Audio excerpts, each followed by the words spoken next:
Y la Fiscalía investiga la procedencia del patrimonio del ex comandante jefe del Ejército, Juan Miguel Fontealba, quien tendría 3.000 millones de pesos y, según el portal de Clinic, habría hecho extraños movimientos inmobiliarios, incluso durante su periodo en ejercicio. Queremos profundizar en este tema. Para eso vamos a tomar contacto con el abogado Cristian Cruz a esta hora de la mañana. Abogado, muchas gracias por el contacto con CNN Chile. Muy buen día, Macarena, Sebastián. Abogado, el gran caso que hemos visto en las últimas semanas y que se destapó hace algún tiempo es el Milico Gate, como ha sido conocido popularmente. Este fraude al fisco, presunto fraude desde la ley reservada del cobre. Este caso, el de José Miguel Fontealba, con los antecedentes que tenemos sobre la mesa y los primeros datos, ¿podría estar vinculado a su juicio con aquel dato mayor, con esa causa mayor que se investiga dentro del Ejército?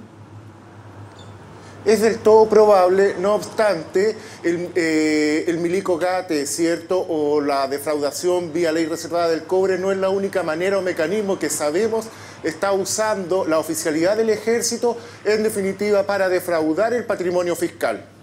Ya, por lo tanto, no hay en este momento antecedentes suficientes para poder relacionarlos directamente. En este caso, el caso Milico Gate, que ya conocíamos algunos antecedentes con lo conocido a través de los reportajes de Clinic que involucran directamente a Fontealba. Aún no tenemos cómo aparejarlos directamente, ¿no? No, la fuente de financiación no la tenemos claro, pero le insisto, hay una multiplicidad de mecanismos por los cuales la alta oficialidad, incluidos los hijos de aquellos, hoy día se están apropiando del patrimonio del Ejército y en definitiva del patrimonio de todos los chilenos. Abogado, ¿cuáles son esos mecanismos que usted dice que existen al interior del Ejército para poder lograr estos mecanismos de financiamiento?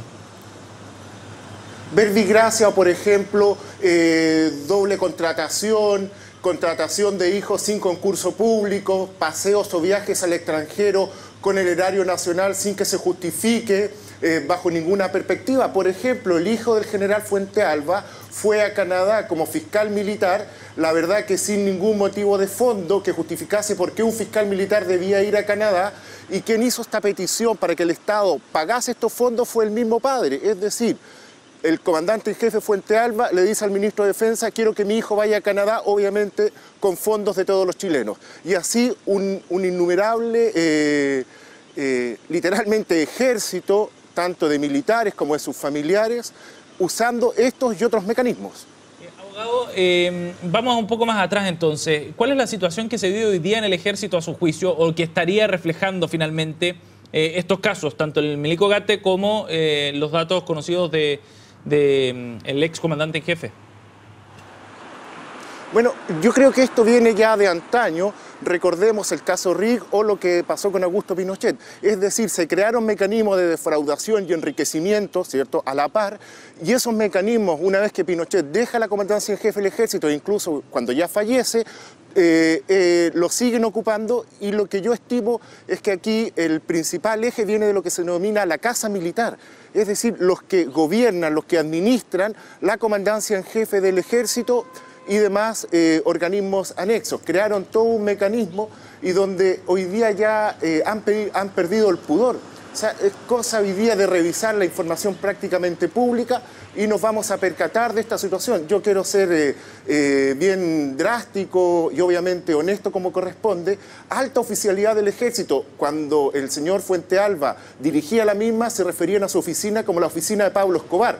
Y eso vinculado a, ¿cierto?, a los lujos, a la ostentación que este señor detentaba o detentó mientras fue comandante en jefe del Ejército. Y esto fue Vox Populi al interior de la institución y ciertamente que también de las autoridades públicas, de las autoridades civiles. Abogado, de acuerdo a lo que usted plantea, y para hacer una síntesis, usted señala que hace muchos años atrás incluso se pudo idear un mecanismo de defraudación. Usted hablaba de esta casa militar, es decir, entendemos los de alto rango, con acceso a esta posibilidad para poder recibir dineros más allá de lo que realmente les correspondería por ley. ¿Por qué entonces en este caso la sospecha es sobre la administración de Fontealba, más allá de lo que usted explica, que entendemos los lujos y excentricidades que permitirían entender que tendría un patrimonio más allá de lo que él podría percibir como oficial y como su carrera militar?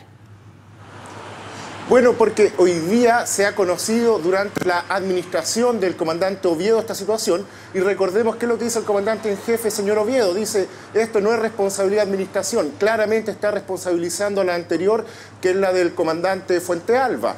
Pero nosotros también tenemos serias sospechas de cómo se ha manejado el comandante Oviedo. De hecho, sabemos que uno de sus hijos, y lo que parece una broma, recibió una beca del ejército que se llama beca comandante en jefe del ejército.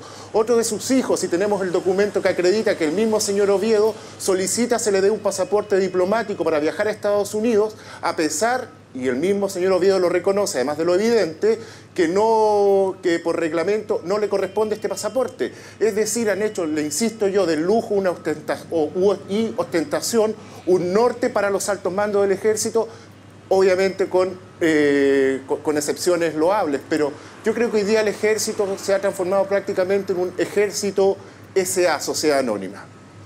Abogado, dentro de los casos o de los antecedentes que conocimos del ex comandante en jefe Fuente Alba, habían movimientos inmobiliarios también de compra y venta de algunos vehículos bien poco frecuentes, bien poco regulares, a lo menos extraños, ¿no? La compra de un departamento, por ejemplo, que a los años se traspasa a uno de los hijos para después volver a manos del propio entonces comandante en jefe del ejército.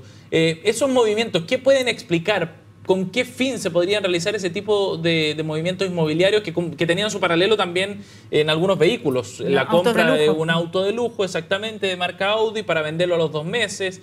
Y está renovando constantemente la flota, digamos, de vehículos personales de Fuente Alba. Como le decía, ¿qué podría justificar ese tipo de movimientos? ¿O qué podrían estar escondiendo esos movimientos? Bueno, obviamente aquí ya entra el plano de la lucubración.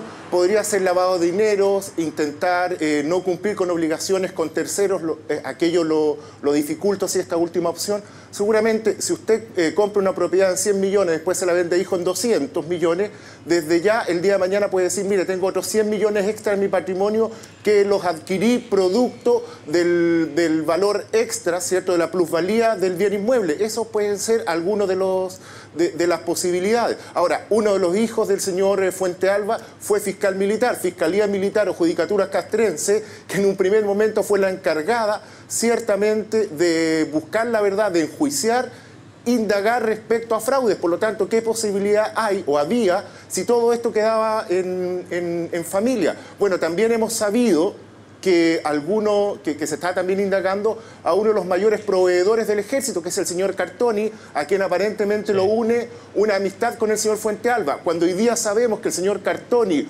una de sus abogadas, es parte de los consejeros del Consejo de Defensa del Estado, ciertamente que nos explicamos por qué desde el Estado no se ha indagado en profundidad, o la unidad de análisis financiera, ¿cierto?, no ha indagado en profundidad en esta materia.